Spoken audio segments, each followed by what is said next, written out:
Chapter 24, Driving. I don't know if you believe in luck, but for all the times it's avoided me in a good way, it sure showed up in a hurry. After my conversation with Sarah about my dating unpreparedness, spurred by her devastatingly accurate assessment of my ability to take her on a date, nonetheless yet agreeing to go on said date, I got off the bus and phoned the nearest DOT office in Woodstock. It was about an hour away, but thankfully they were still open.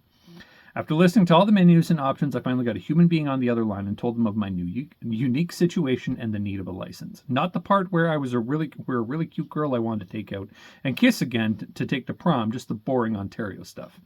And they said I was in luck. Yay! My 2 years of learner's permits and licensing in Ontario would translate into a full-blown license here in New Brunswick, but I had to schedule and pass a written test and a driving test with an instructor in the Woodstock office or another licensing office in the province.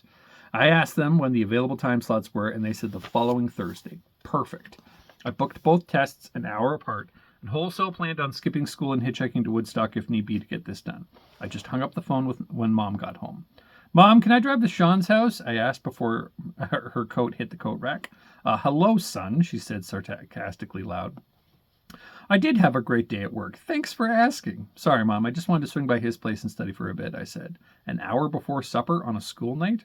She asked, confused and more than slightly annoyed at my urgency. Yeah, I more asked than stated.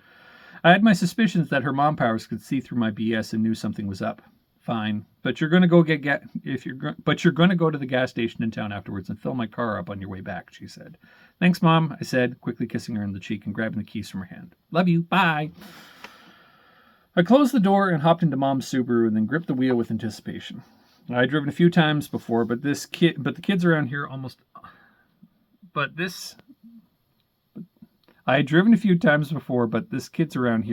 in dire necessity.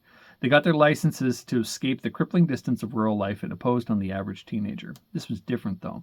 No mom to tell me what to watch for pedestrians, even though they're a rarity in these parts, and no real agenda but to get some experience before my test next Thursday. It only really occurred to me as I turned out of the driveway that I would need to tell Mom before or after I got my license, though I pushed it to the back of my mind as soon as my foot hit the gas. The car surged forward and I hit the brake, forcing it into a kind of donkey kick that the back and forth as I got used to the controls again.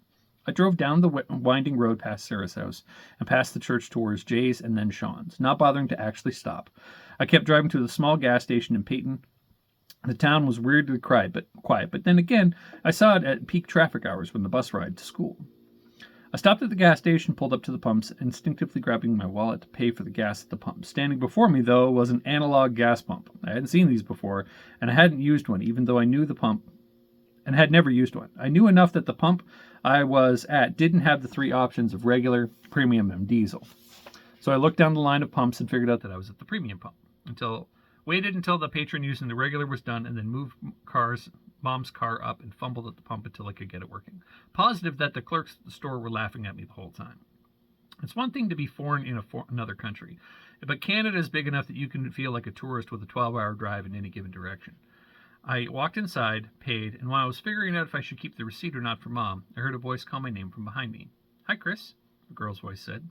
I turned around, and it was Cynthia. Hi. The name escaped me when my mouth started moving.